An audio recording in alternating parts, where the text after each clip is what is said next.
जीतन राम मांझी का गैर हसास बयान सामने आया। हाजीपुर में गैंगरेप के सवाल पर बेतुका बयान उन्होंने दिया।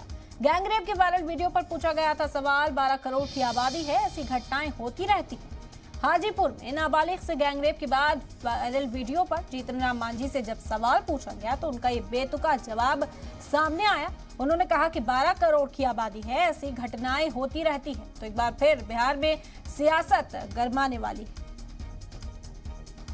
देखिए, कहने को कुछ भी कहा जा सकता है, लेकिन सवाल है कि यहाँ कोई 1 करोड़ और आधा करोड़ जनसंख्या नहीं है। यहाँ 12 करोड़ जनसंख्या है और 12 करोड़ जनसंख्या में देहात में कहते हैं कि ज़्यादा हड़िया रहता है, बर्तन रहता है तो ढनढनाता है। उसी प्रकार से आज इतनी बड़ी जनसंख्या है, कुछ न कुछ बातें होती रहती है, लेकिन देखना चाहिए कि जो घटनाएं घटी उस पर सरकार ने क्या एक्शन लिया। तो देखा होगा आप लोगों ने कि सरकार ने त्वरित एक्शन लिया है, पकड़ने का कोशिश किया है। सिर्फ वहाँ ही नहीं, जहाँ भी घटना घटती है, आज हमारे गया में भी इसी प्रकार की बात हुई थी।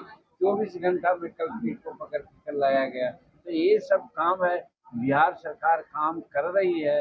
घटना घटाने वाले लोग लगे हुए हैं, कोई साजिशतन भी लगा सकते हैं, पॉलिटिकल भी कुछ बातें ऐसी हो सकती है, बदनाम करने के लिए भी लोग ऐसा कर सकते हैं। लेकिन बिहार सरकार नीतीश जी के नेतृत्व में बहुत सचेत है और हर तरह से एक्शन लेने को तैयार है और एक्शन ले रही है।